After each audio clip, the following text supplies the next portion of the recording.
Kau perlindunganku, Kau Tuhan, kekuatan dalam hidupku, penolongku dalam kesesakan. Kau gunung batuku dan pertahananku, Yesus, Kau kemenanganku. Mari sama-sama kita ucapkan Mazmur 91. Dalam lindungan Allah. Orang yang duduk dalam lindungan yang maha tinggi dan bermalam dalam naungan yang maha kuasa akan berkata kepada Tuhan, tempat perlindunganku dan kubu pertahananku, Allahku yang kupercayai. Sungguh, dialah yang akan melepaskan engkau dari jerat penangkap burung, dari penyakit sampar yang busuk. Dengan kepaknya ia akan melindungi engkau. Di bawah sayapnya engkau akan berlindung. Kesetiaannya ialah perisai dan pagar tembok. Engkau tak usah takut terhadap kedahsyatan malam, terhadap panah yang terbang di waktu siang, terhadap penyakit sampar yang berjalan di dalam gelap, terhadap penyakit menular yang mengamuk di waktu petang. Walau 1.000 orang rebah di sisimu dan 10.000 di sebelah kananmu, tetapi itu tidak akan menimpamu. Engkau hanya menontonnya dengan matamu sendiri dan melihat pembalasan terhadap orang-orang fasik. Sebab Tuhan ialah tempat perlindunganmu, yang maha tinggi telah kau buat tempat perteduhanmu. Malapetaka tidak akan menimpa kamu, dan tulah tidak akan mendekat kepada kemahmu. Sebab malaikat-malaikatnya akan diperintahkannya kepadamu untuk menjaga engkau di segala jalanmu. Mereka akan menata engkau di atas tangannya, supaya kakimu jangan terantuk kepada batu. Singa dan ular tedung akan kau langkahi. Engkau akan menginjak anak singa dan ular naga. Sungguh, hatinya melekat kepadaku, maka aku akan meluputkannya. Aku akan membentenginya, sebab ia mengenal namaku. Bila ia berseru kepadaku, aku akan menjawab. Aku akan menyertai dia dalam kesesakan. Aku akan meluputkannya dan memuliakannya. Dengan panjang umur akan kukenyangkan dia, dan akan kuperlihatkan kepadamu keselamatan daripadaku. Amin. Kaulah kehidupanku, Kaulah pertahananku. Ku percaya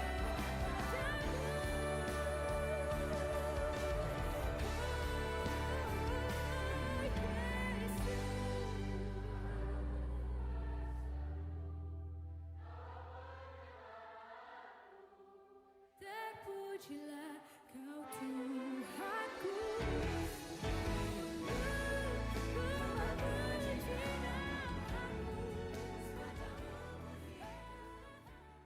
Shalom, kita sering mendengar bahwa pengertian gerakan Pentakosta ketiga adalah gerakan yang menyebar dari timur ke barat. Benarkah demikian? Sebenarnya pengertian ini lahir dari suatu konsep Alkitab yang diucapkan oleh Tuhan Yesus sendiri. Nah, dalam edisi Voice of Pentecost kali ini, kita akan membahas 2 alasan untuk kita bisa pahami lebih dalam mengapa dari timur ke barat. Alasan yang pertama secara alkitabiah. Di dalam Alkitab seringkali kita melihat pola yang bungsu menggantikan yang sulung. Seperti Ishak yang meskipun secara jasmani adalah adik dari Ismail, tetapi dia menggantikan posisi Ismail sebagai yang sulung dari rencana keselamatan Allah. Demikian pula dengan Esau dan Yakub. Di dalam Matius 19 ayat 30 dikatakan bahwa yang terdahulu menjadi yang terakhir, dan yang terakhir menjadi yang terdahulu. Ayat ini berbicara mengenai bangsa Yahudi sebagai yang pertama diberikan keselamatan, namun karena kekerasan hati sebagian besar dari mereka, maka keselamatan diberikan kepada bangsa-bangsa lain terlebih dahulu. Karena itulah penyebaran Injil dari perjalanan Paulus yang dituntun oleh Roh Kudus ialah mulai ke arah barat, seperti di Kisah Para Rasul 16, sesuai dengan sejarah gereja secara historik. Mulai dari Asia Kecil, menyeberang masuk ke benua Eropa, sampai akhirnya Injil menyebar ke seluruh benua Eropa itu sendiri. Lalu kemudian di abad pertengahan menyeberang ke benua baru yaitu Amerika. dan sampai di penghujung abad, lengkaplah putaran Injil mengitari belahan bumi. Nah, dari Eropa dan Amerika inilah gerakan Allah sampai ke negara timur. Maka sekarang Pentakosta ketiga akan membawa lawatan Tuhan dimulai dari negara-negara timur, termasuk Indonesia, menuju ke barat dan pada akhirnya kembali ke Yerusalem. Haleluya! Alasan yang kedua secara praktikal. Kita tahu pasca Perang Dunia Kedua, negara-negara Asia mengalami pertumbuhan penduduk, kemajuan ekonomi, dan teknologi yang sangat signifikan. Contoh negara yang memimpin dunia di dalam bidang pertumbuhan penduduk yang bisa kita ambil adalah India dengan 1,1 miliar penduduk dan China 1,4 miliar penduduk. Dan ini sudah melebihi dari sepertiga penduduk dunia.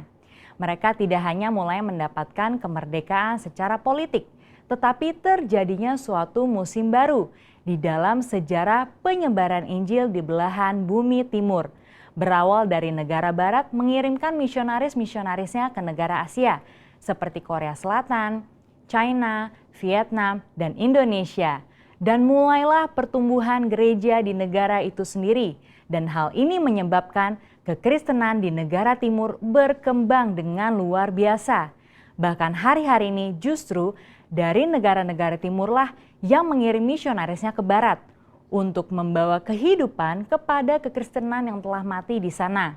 Di dalam kitab Yunus 4 ayat 10-11 dikatakan bahwa Allah sangat mempedulikan nasib kota Niniwe yang berjumlah lebih dari 120.000 orang. Benua Asia sudah mencakup 60% penduduk dunia, sekaligus 60% kekuatan ekonomi dunia. Prinsip yang sama juga berlaku, bagaimana mungkin Tuhan tidak peduli pada keselamatan 60% penduduk dunia. Di dalam Yohanes 2, kita melihat perumpamaan Tuhan Yesus dalam mengubah air menjadi anggur. Di dalam peristiwa itu, kita tahu pemimpin pesta mengatakan bahwa Tuhan menyimpan anggur yang terbaik sampai ke akhir pesta. Inilah juga yang akan terjadi pada akhir zaman. Allah menyiapkan kegerakan rohnya yang terbesar dan terakhir dimulai dari benua timur. Secara spesifik dari Indonesia, gerakan ini akan mempengaruhi negara-negara besar di Asia Timur dan akan bergerak ke barat dan akan diselesaikan di pintu gerbang Yerusalem. Seperti kilat yang menyambar dari sebelah timur dan melontarkan cahayanya sampai ke barat, demikianlah juga gerakan Pentakosta ketiga yang akan menyongsong kembali datangnya Anak Manusia. Saudara, untuk penjelasan lebih lengkapnya dari tim teologi kami, jangan lupa buka link yang ada di atas atau scan QR Code yang tersedia. Maranatha, amin.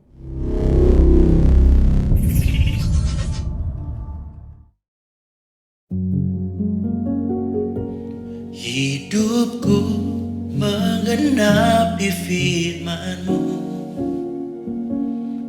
tanda mujizat sertai tiap langkahku.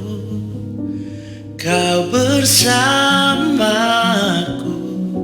di dalamku, jadi bukti kebesaran-Mu.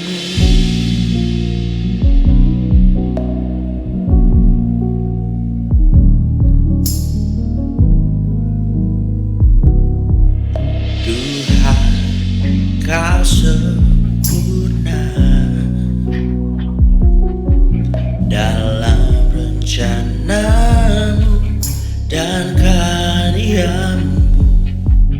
Ku serahkan hidupku, murnikan dengan Roh-Mu. Tuhan, Kau sempurna dalam rencana-Mu dan karya-Mu. Ku serahkan hidupku, murnikan dengan Roh-Mu. Hidupku menggenapi firman-Mu, tanda mujizat sertai tiap langkahku. Kau bersamaku, di dalamku, jadi bukti kebesaran-Mu.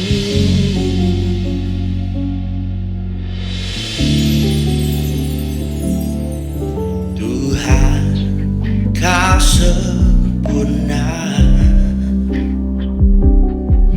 dalam rencana-Mu dan karya-Mu. Ku serahkan hidupku, murnikan dengan Roh-Mu. Tuhan, Kau sempurna dalam rencana-Mu dan karya-Mu. Ku serahkan hidupku, murnikan dengan Roh-Mu. Hidupku mengenapi firman-Mu, tanda mujizat sertai tiap langkahku. Kau bersamaku, di dalamku, jadi bukti kebesaran-Mu. Hidupku mengenapi firman-Mu, tanda mujizat sertai tiap langkahku. Kau bersamaku, di dalamku, jadi bukti kebesaran-Mu.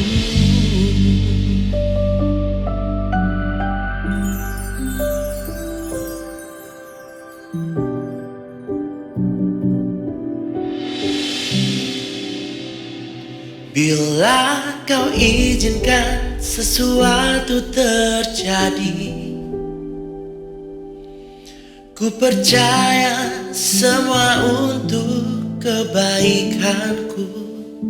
Bila nanti telah tiba waktumu, ku percaya kuasa-Mu memulihkan hidupku.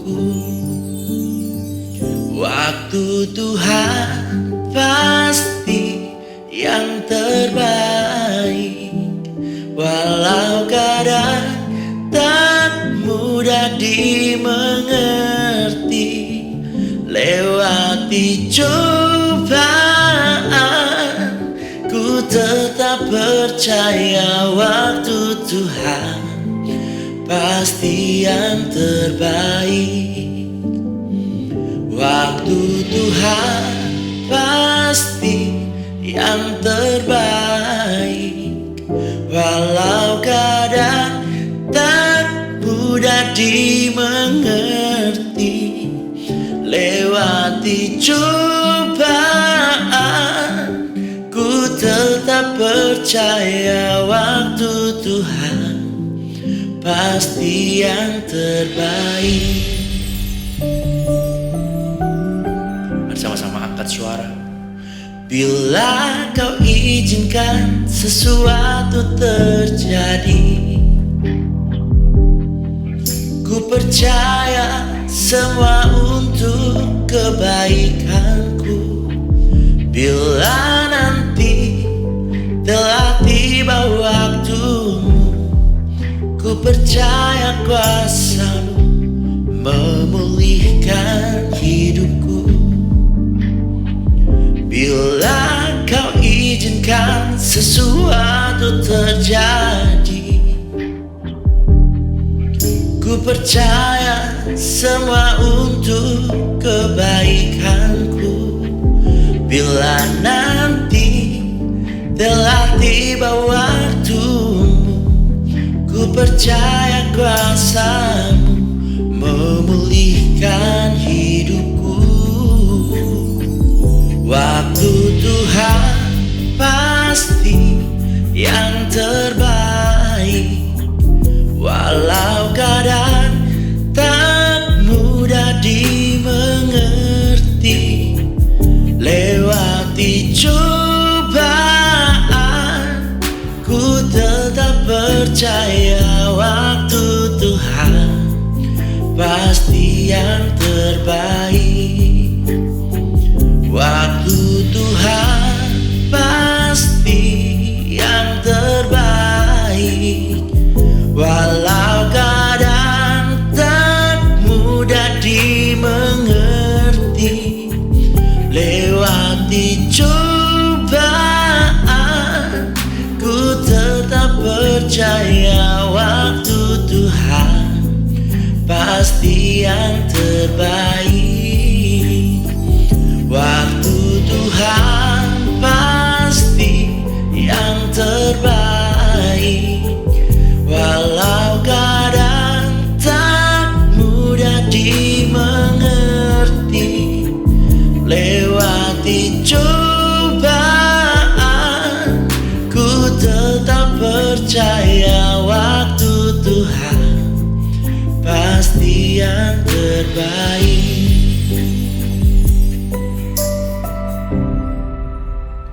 We worship God.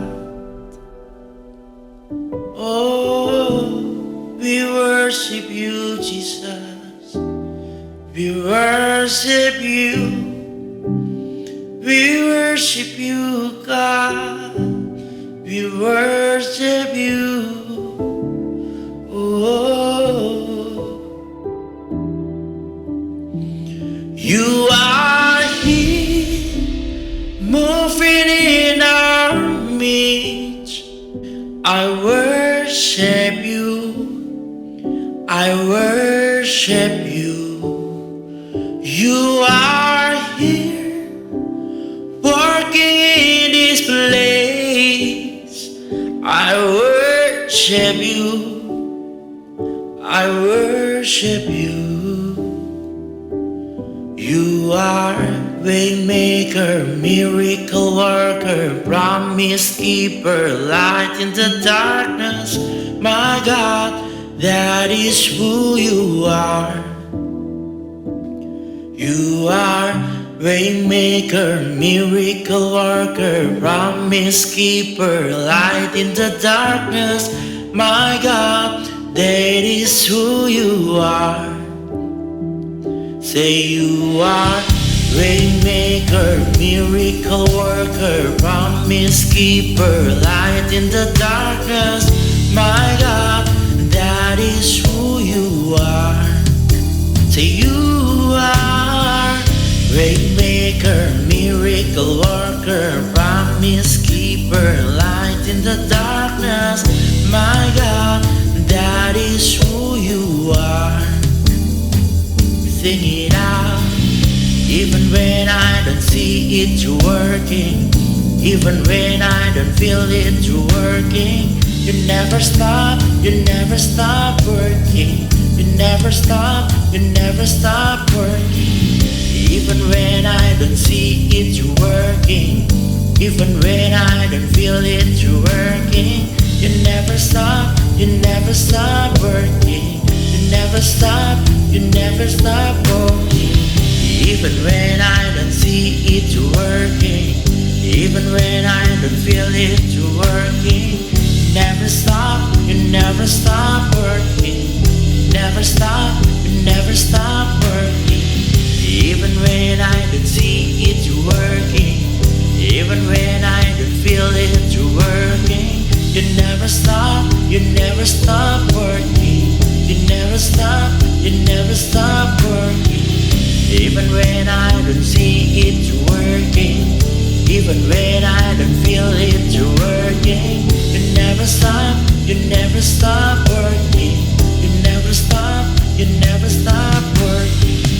Waymaker, miracle worker, promise keeper, light in the darkness.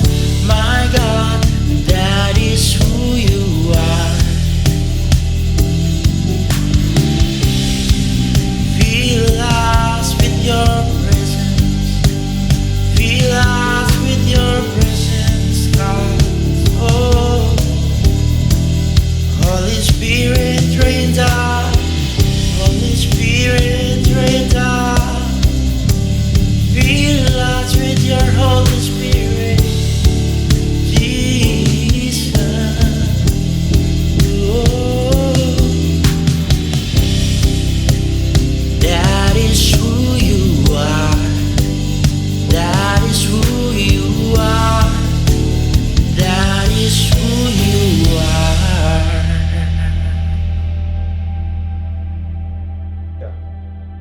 Shalom, Jemaat CK9 di Ambon dan di Jakarta yang dikasihi Tuhan. Senang bisa berjumpa dengan saudara pada hari ini untuk membagi kebenaran firman Tuhan. Judul khotbah saya hari ini adalah mengutamakan Tuhan di dalam segala hal. Keluaran 20 ayat yang ketiga dikatakan, jangan ada padamu Allah lain di hadapanku. Mengutamakan Tuhan dalam segala hal, artinya kita harus mengutamakan Dia di dalam semua pikiran, perkataan, dan tindakan kita. Alkitab mengatakan bahwa Tuhan adalah pribadi yang cemburu. Artinya adalah bahwa Dia tidak ingin menjadi nomor 2 dalam segala kehidupan kita. Dia mengasihi kita dan menginginkan kita memperoleh segala terbaik dari kehidupan. Dia tahu bahwa supaya hal itu dapat terjadi, kita harus senantiasa menjadikan Dia dan perintahnya prioritas nomor 1. Ayat berikut ini menjelaskan semuanya. Roma 11 ayat 36. Sebab segala sesuatu adalah dari Dia dan oleh Dia dan kepada Dia. Bagi Dialah kemuliaan sampai selama-lamanya. Karena segala sesuatu berawal dari Dia, berasal dari Dia, segala sesuatu hidup melalui Dia, dan segala sesuatu berpusat pada Dia, dan cenderung dilaksanakan dan berakhir di dalam Dia.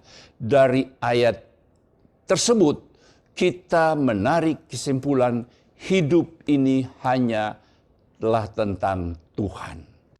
Ketika hidup kita di sini berakhir, yang tetap adalah Tuhan. Bumi yang semua ada di dalamnya akan lenyap. Itu semua akan hilang.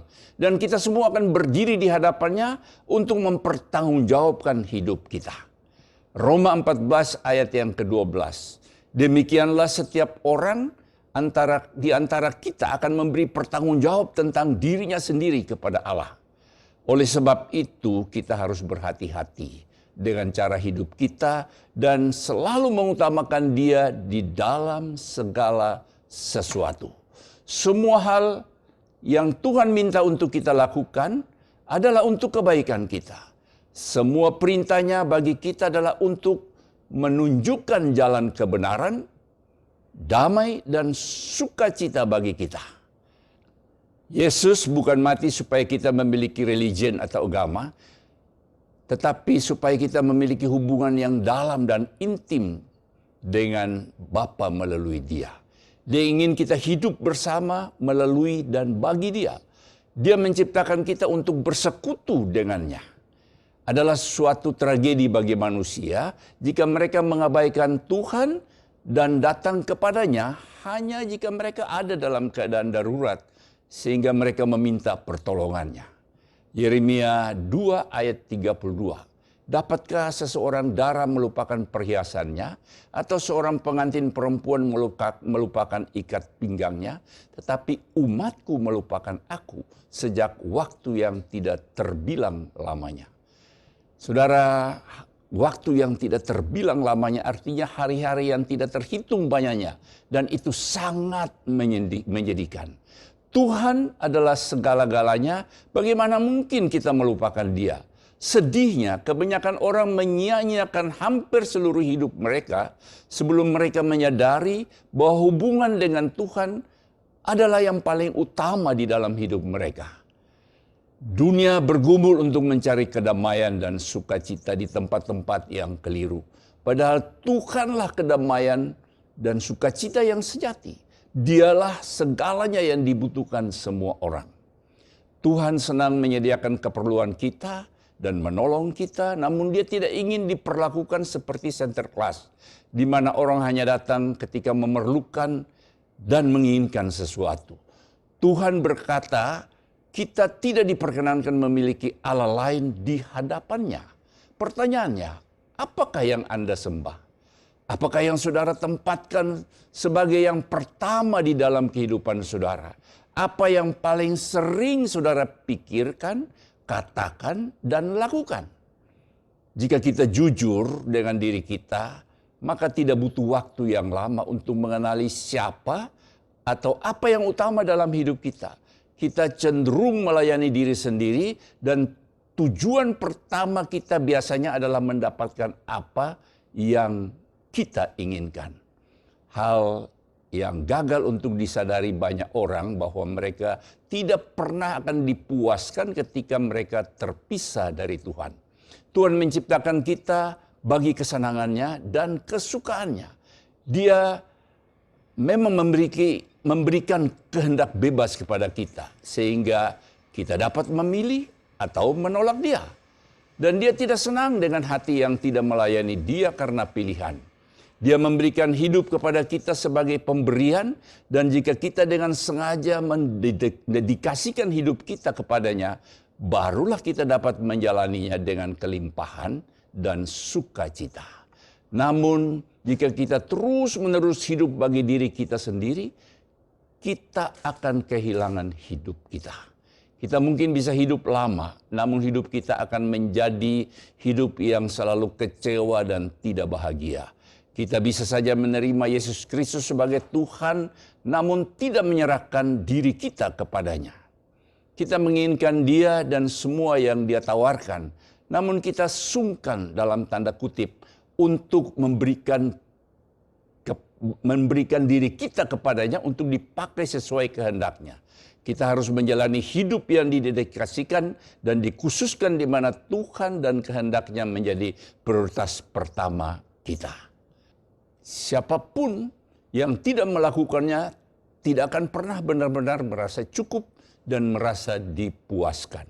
Kita dapat mengatur prioritas hidup kita dengan cara mengembangkan disiplin rohani di dalam kehidupan kita yang akan menolong kita untuk tetap menjadikan Tuhan sebagai sentral dari semua yang kita lakukan. Membaca Alkitab dan belajar, doa saat teduh, melayani, memberi, dan sebagainya harus dipraktekkan secara teratur. Untuk menjadi seorang Kristen, dengan hanya percaya bahwa Yesus adalah anak Allah, bahwa Dia mati bagi dosa-dosa, bahwa Dia bangkit dari kematian, dan bahwa Dia menawarkan kehidupan yang kekal. Namun, menerima keselamatan tidak menjamin seorang akan memiliki hubungan yang dekat, pribadi, dan bertumbuh dengan Tuhan. Pergi ke gereja juga tidak menjamin hubungan yang demikian. Mengasihi Tuhan dengan kesungguhan, menjadikan Yesus sebagai Tuhan dari kehidupan kita, dan mengikuti Dia dengan sepenuh hati membutuhkan lebih dari sekedar doa keselamatan, datang ke gereja di hari Minggu, atau bahkan berada di lingkungan orang Kristen. Tuhan mengasihi saudara, Dia mengasihi segala sesuatu tentang saudara, dan Dia peduli akan segala hal yang penting bagi saudara. Dia ingin terlibat di dalam setiap aspek kehidupan saudara. Tuhan ingin terlibat di dalam keluarga, pekerjaan, usaha, pendidikan, pelayanan, dan karir saudara. Jangan menaruh Tuhan di dalam kotak dan memisahkannya dengan kehidupan kita setiap hari. Ketika kita memisahkan antara kehidupan rohani dan kehidupan sekuler akan mendatangkan masalah. Tuhan tidak boleh dipisahkan dari setiap aspek kehidupan. Sebaliknya Dia seharusnya menjadi pusat dari semua yang kita lakukan. Jangan kita mengambil setiap keputusan berdasarkan pendidikan, pengetahuan, pengalaman, dan naluri kita. Tetapi selalu libatkan dan andalkan Tuhan. Firman Tuhan berkata, terkutuklah orang yang mengandalkan diri sendiri dan manusia, tapi diberkatilah orang yang mengandalkan Tuhan. Saya tidak berkata bahwa kita harus mengabaikan semua informasi yang datang dari sumber yang alami. Tetapi kita tidak dapat bergantung sepenuhnya pada itu semua. Yang saya mau katakan bahwa kita tidak pedulikan akan Tuhan, akan membatasi waktu kita bersamanya untuk hanya sekedar hadir di kebaktian gereja pada hari Minggu adalah suatu kebodohan. Saya menghargai dan salut kepada mereka yang bekerja dan belajar untuk mempersiapkan karier mereka. Saya senang dengan semua pengetahuan, pendidikan, dan pelatihan yang tersedia. Tetapi saya tidak menaruh kepercayaan pada semuanya itu. Saya percaya kepada Tuhan. Teori dan buku pegangan bisa saja gagal. Tetapi Tuhan dapat memberikan sebuah ide kreatif kepada seseorang yang mencari Dia, yang akan menghasilkan kesuksesan sebuah usaha. Kita memang harus diperlengkapi dengan pengetahuan. Tetapi kebutuhan kita yang lebih besar adalah untuk tahu bagaimana mencari dan menerapkan hikmat Tuhan. Ketika kita mengutamakan Tuhan, Dia akan mengatasi yang selebihnya.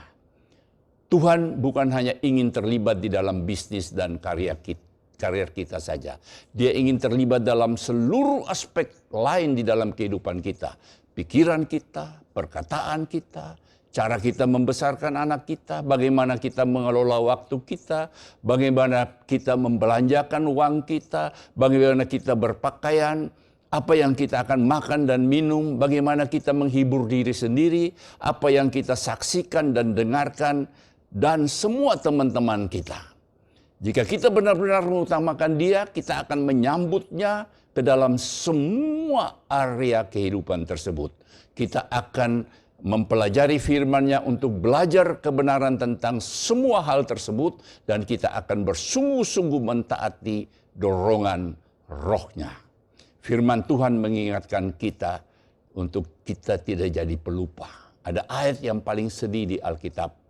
Dikatakan di dalam Yeremia 2 ayat 32. Dapatkah seseorang darah melupakan perhiasannya, atau seorang pengantin perempuan melupakan ikat pinggangnya? Tetapi umatku melupakan aku sejak waktu yang tidak terbilang lamanya. Bukankah hal itu menyedihkan?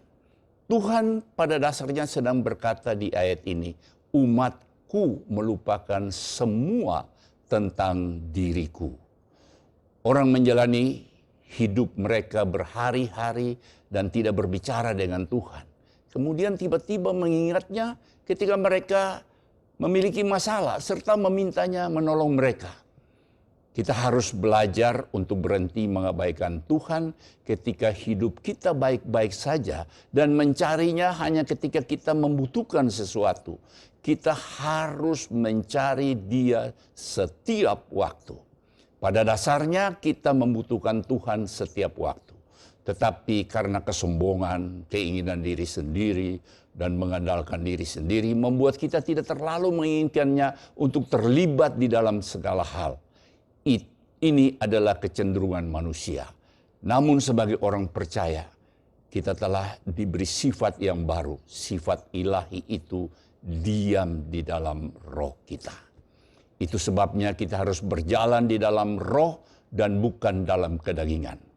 Ketika kita menghadapi krisis atau memiliki masalah, kita cenderung berpikir bahwa kita dapat mengatasi semuanya sendirian. Tetapi ketika kita memiliki masalah yang tidak bisa kita pecahkan, kita tiba-tiba sadar bahwa kita membutuhkan Tuhan. Marilah kita menghormati Tuhan dengan mengutamakan Dia dalam segala hal. Bukan hanya ketika kita menemukan diri kita sedang ada dalam situasi yang tidak dapat kita tangani sendiri. Pertanyaannya, terlalu sibukkah kita? Saya percaya banyak orang yang menginginkan hubungan yang luar biasa dengan Tuhan. Tetapi mereka gagal untuk menyadari bahwa hal itu tergantung berapa banyak waktu yang mereka rela investasikan untuk mengenal Dia. Beberapa orang merasa bahwa tidak mungkin mereka bisa merasakan keintiman dengan Tuhan.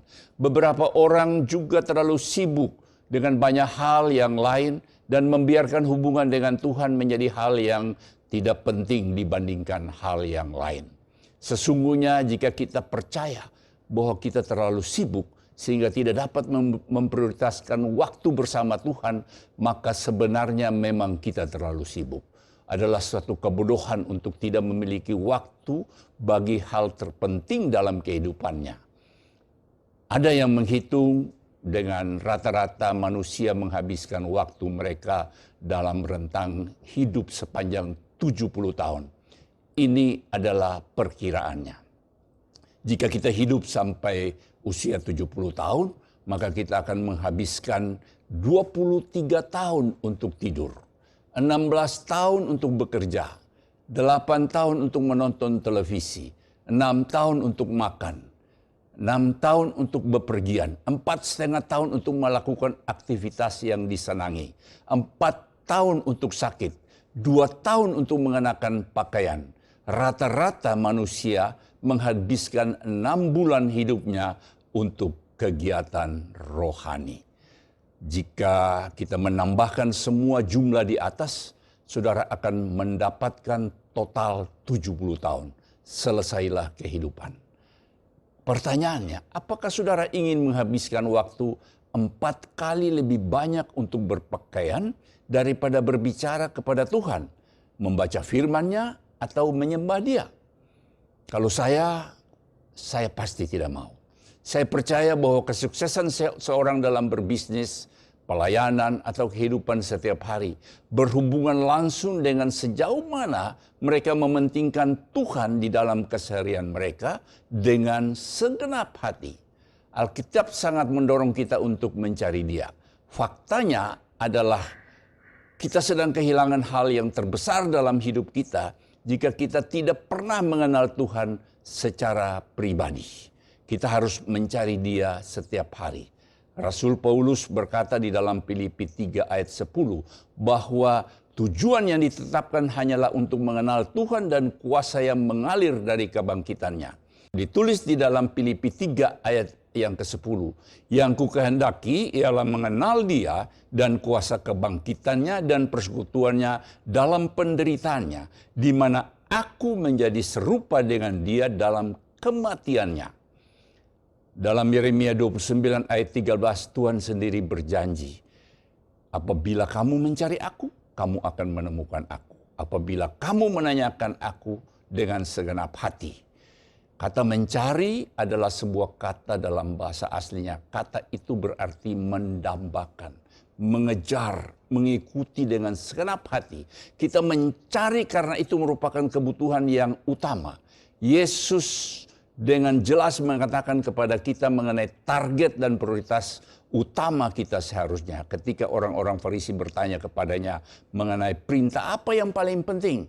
Di dalam Matius 22 ayat 37 sampai 40. Jawab Yesus kepadanya, kasihilah Tuhan Allahmu dengan segenap hatimu dan dengan segenap jiwamu dan dengan segenap akal budimu. Itulah hukum yang terutama dan yang pertama. Dan hukum yang kedua yang sama dengan itu, kasihilah sesama manusia seperti dirimu sendiri. Pada kedua hukum itulah tergantung seluruh hukum Taurat dan kitab para nabi. Dengan kata lain, kita tidak boleh hanya mengasihi Tuhan ketika membutuhkan pertolongannya. Kita tidak boleh mengasihi Dia hanya ketika hal itu nyaman bagi kita, atau ketika hal itu adalah sesuatu yang populer. Kita seharusnya tidak hanya memperdulikan Dia ketika kita sedang ada di gereja. Atau karena kita berpikir bahwa Dia akan menghukum kita jika kita tidak seperti itu. No, tidak. Kita harus mengasihi Dia dari hati kita, bukan takut atau kewajiban. Kita harus mengasihi Dia dengan penuh gairah. Itu artinya dengan segenap hati. Dia adalah Tuhan yang luar biasa. Dia layak dikasihi, Dia layak menerima kerinduan dan pengabdian. Jadi jangan menunggu sampai saudara mengalami keputusasaan. Bertekadlah untuk mencari dan mengasihi Tuhan dengan segenap hati mulai dari sekarang. Pertanyaannya, bagaimana jika saya tidak ingin mencari Tuhan dengan segenap hati? Bagaimana jika saya tidak memiliki keinginan untuk mengutamakan Dia di dalam hidup saya? Kalau pertanyaan itu ada dalam hati saudara, kabar baiknya saudara adalah orang-orang yang benar-benar ingin mencari Tuhan. Jika saudara berharap dan berkeinginan untuk mencari Tuhan, tetapi pemikiran tentang berdoa, membaca Alkitab tidak membuat saudara bersemangat, izinkan saya membantu saudara. Pertama, mintalah. Pertama, mintalah Tuhan untuk memberikan keinginan yang saudara perlukan. Jika saudara tidak memiliki keinginan yang sejati untuk mengenal Tuhan dan mencari jalan-jalannya, saudara akan kelelahan mencari. Saudara harus memiliki keinginan itu karena keinginan itu adalah bahan bakar yang memampukan saudara untuk terus berjalan maju dalam pertumbuhan saudara di dalam Tuhan. Hal itu akan membuat saudara ingin berada di dalam hadirat-Nya dan membantu saudara untuk tetap fokus ketika berdoa dan membaca firman Tuhan. Filipi 2 ayat yang ke-13. Karena Allah lah yang mengerjakan di dalam kamu baik kemauan maupun pekerjaan menurut kerelaannya. Tuhan adalah pribadi yang memberikan kehendak dan keinginan untuk bekerja menurut kerelaannya. Jadi mintalah. Doa adalah cara kita meminta apa yang kita perlukan dari Tuhan. Ketika kita berdoa, Dia mendengar dan menjawab. Akuilah bahwa saudara tidak sungguh-sungguh menginginkannya. Kemudian mintalah. Tuhan akan menolong saudara agar menginginkannya. Tuhan mengetahui hati saudara. Dia tahu ketika saudara benar-benar mencari Dia, tetapi Dia juga tahu ketika saudara berharap dan ingin mencari Dia. Dia ingin memberikan gairah itu kepada saudara. Mintalah, maka Dia akan memberikan. Jika ada hal-hal lain yang juga penting bagi saudara, saudara perlu merubah hati saudara. Mulailah mendoakannya dan Tuhan akan merubah keinginan saudara. Daud mengatakan kepada Tuhan bahwa keinginannya hanyalah untuk berada di hadapan-Nya. Mazmur 38 ayat yang ke-9. Tuhan, Engkau mengetahui segala keinginanku dan keluhku pun tidak tersembunyi bagimu. Tuhan dapat memberikan keinginan yang baik dan benar serta membuang keinginan yang menghancurkan. Yakobus 4 ayat yang kedua. Kamu tidak memperoleh apa-apa karena kamu tidak berdoa. Kita tidak menerima karena kita tidak meminta. Jadi mulailah meminta. Saya mau bersaksi tentang bagaimana setiap hari saya selalu berdoa, Tuhan berikan kepada saya hati yang intim seperti Daud.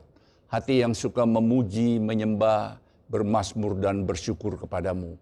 Hati yang rindu berada di dalam hadirat Tuhan. Hati yang mengasihi Tuhan dengan segenap hati, segenap jiwa, segenap kekuatan dan akal budi saya. Dan saya rasa Tuhan berikan itu kepada saya. Saudara, kalau saudara belum ada gairah dengan Tuhan, saya anjurkan mulai saudara melangkah, minta dari Tuhan agar ada cinta yang membara di dalam hati saudara. Ada rasa kehausan, ada rasa rindu untuk berjumpa dengan Dia. Yang kedua, jadilah disiplin. Yang kedua, saudara harus mulai melatih disiplin rohani. Seperti disiplin di area kehidupan kita yang lain, saudara tidak ingin tubuh saudara lapar dalam jangka waktu yang lama, bukan? Saudara pasti mencari, mempersiapkan apa yang saudara akan makan. Saudara perlu memberikan makan diri saudara secara rohani, sama halnya seperti tubuh jasmani. Bagian rohani diri saudara ingin dan membutuhkan waktu yang berkualitas dengan Tuhan, dan kedagingan saudara perlu didisiplinkan. Hal itu dibutuhkan untuk membentuk kebiasaan baru. Doa adalah berbicara dengan Tuhan tentang segala hal. Saudara tidak bisa berharap bahwa saudara akan memiliki yang baik dengan seseorang jika saudara tidak pernah berbicara ataupun mendengarkan dia, bukan? Lalu mengapa saudara berpikir bahwa hubungan saudara dengan Tuhan dapat bertumbuh jika saudara tidak pernah berbicara ataupun mendengarkan Dia? Menghabiskan waktu dengan Tuhan dan berdoa adalah dua disiplin rohani yang membantu kita untuk mengenal Dia. Penyembahan dan pujian adalah cara lain untuk terhubung dengan Tuhan. Ketika saudara menyembah Tuhan, saudara berfokus pada dirinya. Saudara membesarkan semua hal yang luar biasa tentang Tuhan, dan saudara bersyukur kepadanya untuk semua kebaikannya di dalam hidup saudara. Hal ini akan membuat iman saudara bertumbuh dan membawa saudara semakin dekat kepadanya. Melayani dan memberi dengan motivasi yang benar juga akan membawa kita semakin dekat kepada Tuhan. Semua disiplin rohani ini akan membuat diri saudara tidak lagi lapar, tapi dikenyangkan secara rohani. Mulailah melatih, nanti saudara akan mengerti apa yang saya sampaikan. Yang ketiga, ajarilah diri sendiri atau belajar. Cara lain untuk mencari Tuhan adalah dengan mengajar diri saudara sendiri tentang jalan-jalan dan tujuan Tuhan. Setelah saudara punya tekad untuk mencari Tuhan, saudara harus menaruh pikiran saudara serta mempelajari hal-hal yang mungkin belum saudara ketahui. Saudara harus bersedia di gereja yang baik, yang bisa menumbuhkan kehidupan rohani saudara dan terlibat di dalamnya. Baca buku-buku, dengar khotbah, dan melalui CD atau melalui YouTube, serta ikut kelas pendalaman Alkitab. Hadirilah konferensi dan seminar, carilah mentor yang lebih dewasa rohani. Di dalam gereja kita ada tersedia KUL. Jika saudara benar-benar mencari Tuhan, saudara harus berusaha menginvestasikan waktu dan uang untuk mendapatkan sumber daya yang saudara butuhkan supaya saudara bertumbuh. Adalah investasi yang akan mendatangkan keuntungan yang luar biasa.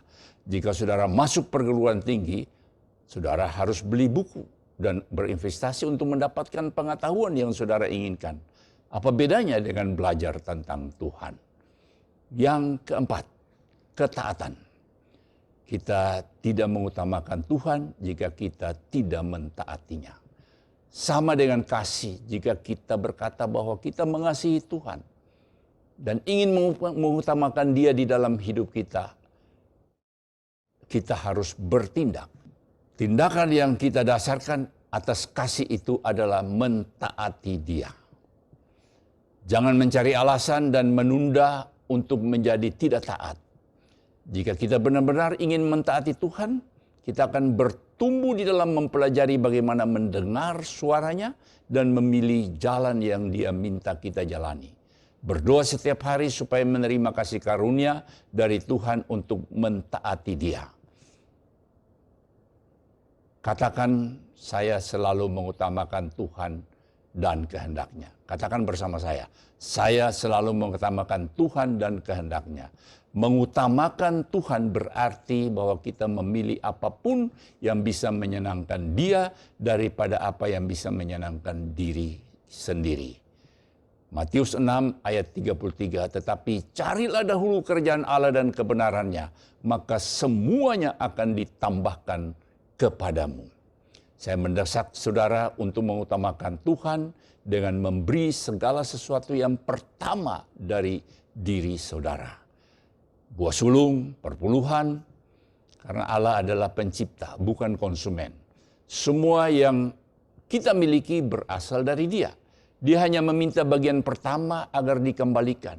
Bukan karena Dia membutuhkan, tetapi kita harus memberikannya untuk menjaga kesadaran kita bahwa Dialah yang terpenting di dalam hidup kita. Tidak ada yang hilang ketika kita memberikan sesuatu kepadanya. Sebaliknya, hal ini akan berlipat ganda karena kita menaruh di dalam tangannya. Yang kedua, waktu yang pertama setiap harinya bagi Tuhan dengan menghabiskan waktu bersamanya sebelum melakukan yang lain. Mulailah menyesuaikan dengan jadwal dan agenda Tuhan, bukannya memasukkan Tuhan ke dalam jadwal saudara. Jika kita memberikan bagian yang pertama kepadanya, Dia akan membuat sisa hari itu menjadi produktif. Berikanlah bagian pertama dari keuangan saudara, jangan berikan sisa-sisa pengeluaran saudara kepadanya. Berikanlah perhatian saudara pertama-tama kepada Tuhan dengan datang kepadanya ketika saudara memerlukan tuntunan sebelum minta nasihat kepada teman-teman saudara atau melalui jaringan internet. Saudara, Tuhan itu besar dan Dia adalah Tuhan kita. Dia sanggup dan ingin melakukan sesuatu yang jauh lebih besar daripada yang kita pikirkan dan yang kita minta. Efesus 3 ayat 20. Bagi Dialah yang dapat melakukan jauh lebih banyak dari pada apa yang kita doakan atau pikirkan, seperti yang ternyata dari kuasa yang bekerja di dalam kita. Dia ingin memperluas hidup saudara. Dia ingin supaya saudara bukan hanya menikmati hidup saudara, tetapi juga menikmati kebersamaan dengannya. Pertanyaannya, apakah saudara menikmati kebersamaan dengan Tuhan? Apakah saudara berada dalam persekutuan yang akrab dengannya? Apakah dia menjadi yang utama di dalam hidup saudara? Saudara yang tahu jawabannya. Karena saudara tidak bisa bohongi diri saudara dan Tuhan. Kalau jawaban saudara belum, dan saudara mau menikmati kebersamaan dengan Tuhan, saudara mulai melangkah dan mengutamakan Tuhan di dalam seluruh aspek kehidupan saudara. Mengutamakan Tuhan adalah suatu perintah. Saudara harus melakukan dengan sengaja. Pilihan itu akan mendatangkan berkat yang besar dari yang saudara bayangkan. Ada kedamaian di hati saudara, ada sukacita, ada penggenapan hidup, penyediaan di dalam setiap kehidupan, dan hal-hal yang baik lainnya. Utamakan Tuhan dalam hidup saudara hari ini dan setiap hari, serta lihatlah apa yang Dia lakukan. Yeremia 29 ayat 13 sampai 14. Apabila kamu mencari aku, kamu akan menemukan aku. Dan apabila kamu menanyakan aku dengan segenap hati, aku akan memberikan kamu menemukan aku, demikianlah firman Tuhan. Dan aku akan memulihkan keadaanmu, dan akan mengumpulkan kamu dari antara segala bangsa dan dari segala tempat kemana kamu telah dicerai-beraikan, demikian firman Tuhan. Dan aku akan mengembalikan kamu ke tempat yang dari mana aku telah membuang kamu. Matius 22 ayat 37 jawab Yesus kepadanya, kasihilah Tuhan Allahmu dengan segenap hatimu dan segenap jiwamu dan dengan segenap akal budimu. Saudara, saya akan tutup khotbah ini dengan kesaksian saya.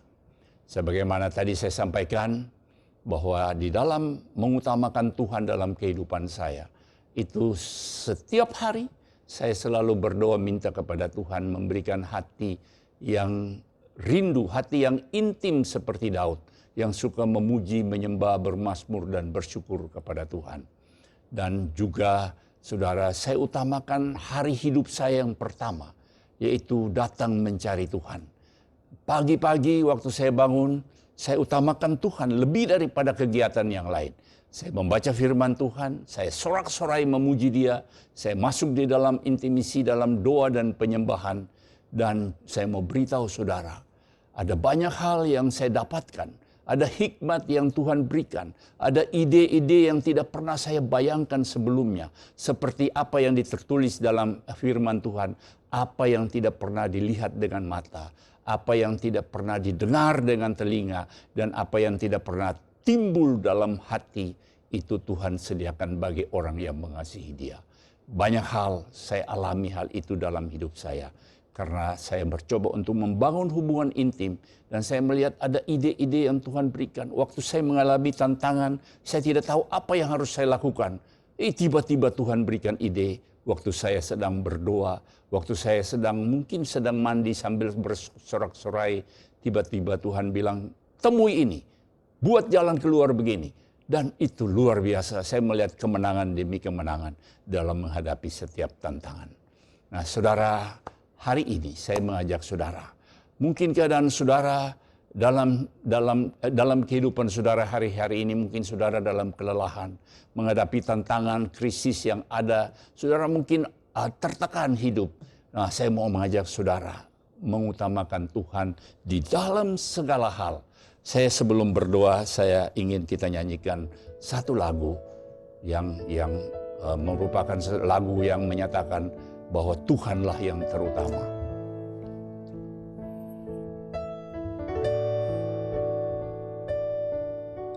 Yang terutama di dalam hidup ini, meninggikan nama Yesus.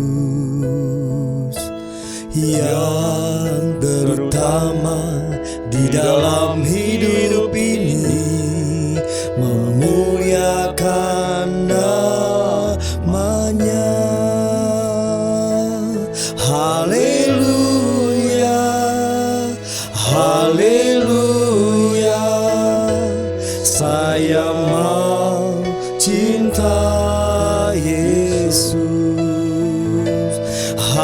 haleluya, haleluya.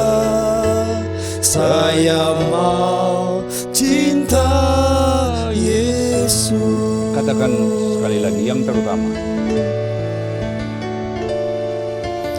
Yang terutama di dalam hidup ini, meninggikan nama Yesus. Yang terutama di dalam hidup ini, memuliakan namanya. Haleluya, haleluya. Saya mau cinta Yesus. Haleluya, haleluya. Saya mau cinta Yesus. Haleluya. Haleluya, haleluya. Saya mau cinta Yesus. Haleluya, haleluya.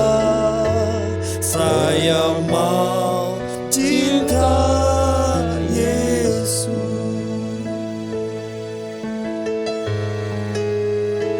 Itulah pertanyaan, pernyataan isi hati kami, Tuhan. Kami mau mengutamakan Engkau di dalam segala hal. Kami mau meninggikan Engkau. Kami mau mengutamakan Engkau dalam seluruh aspek kehidupan kami. Karena kami sungguh sadar segala sesuatu adalah dari Engkau, oleh Engkau dan kepada Engkau, Tuhan. Bagi Engkaulah kemuliaan sampai selama-lamanya. Terima kasih atas firman-Mu yang mengingatkan kami untuk mengutamakan Engkau dalam seluruh aspek kehidupan kami. Ampuni kami mungkin selama ini kami terlalu sibuk dengan urusan yang lain, sehingga kami mengesampingkan Engkau dalam kehidupan kami. Hari ini, setelah kami mendengar kebenaran firman Tuhan, kami mau utamakan Engkau, kami mau fokus kepadamu. Sesuai dengan firman-Mu, carilah dulu kerajaan Allah dan kebenarannya, maka semuanya akan ditambahkan kepadamu. Terima kasih, berikan hati yang rindu Tuhan, hati yang haus dan lapar akan Engkau. Kalau belum, kami akan minta sesuai dengan kebenaran firman. Minta maka kepadamu akan diberikan. Kami juga mau disiplin Tuhan. Kami mau ajari diri kami. Dan kami mau taat kepada seluruh perintah-perintah-Mu Tuhan. Biar Tuhan setiap orang yang mendengar kebenaran firman ini menjadi orang yang mengutamakan Engkau dalam segala hal. Dalam seluruh aspek kehidupan mereka Tuhan. Engkau urapi Tuhan. Berikan hati yang haus dan lapar. Berikan Tuhan kerinduan yang mendalam di dalam setiap hati daripada setiap orang yang mendengar firman ini, untuk mereka mengutamakan Engkau di dalam seluruh aspek kehidupan mereka. Terima kasih Tuhan. Terima kasih, kami akan melihat kemuliaan Tuhan. Kami akan melihat bahwa Engkau Allah yang mengasihi, Allah yang mencintai kami, Allah yang rindu memberkati kami Tuhan. Terima kasih Tuhan. Terpuji-pujilah nama-Mu di dalam nama Yesus. Kami berdoa dan mengucapkan syukur. Haleluya. Amin. Saudara, mari kita bangkit berdiri, kita berdoa untuk firman Tuhan yang sudah disampaikan. Bapa, kami mengucap syukur Tuhan untuk firman-Mu yang sudah kami dengar pagi hari ini. Biar kiranya kekuatan demi kekuatan ya Tuhan kami terima hari lepas hari Tuhan. Apapun keadaan kami mau percaya bahwa Engkau Tuhan yang akan selalu menolong kami Tuhan. Terima kasih Bapa, pada kesempatan ini kami mau berdoa untuk bangsa negara kami Tuhan, Indonesia. Kiranya Tuhan memberkati bangsa ini. Pemerintahan bangsa ini ada di dalam tangan-Mu Tuhan.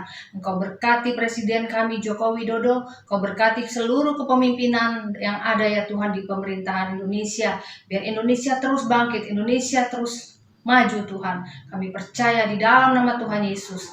Terima kasih Tuhan, kami juga berdoa saat ini untuk Gembala kami, pembina kami, Bapak Niko Notoroharjo bersama keempat wakilnya. Tuhan berkati, biarlah hikmat yang daripada Tuhan terus ada pada hamba-Mu ini Tuhan. Biar kiranya gereja kami boleh terus Tuhan, GBI ini dimanapun berada Tuhan, boleh terus naik Tuhan, dan bertumbuh dan berbuah-buah Tuhan. Terima kasih, kami berdoa juga buat jemaat-Mu dimanapun berada Tuhan, yang saat ini sedang mendengar. Tuhan berkati setiap jemaat-Mu, biarlah ada mesbah doa dalam keluarga setiap hari Tuhan, nama-Mu yang dipermuliakan, kekuatan-Mu ya Tuhan yang setiap hari kami andalkan. Terima kasih Tuhan, kami mengucap syukur untuk pagi hari ini. Kami berdoa juga ke Tuhan, sebentar kami akan memberikan persembahan.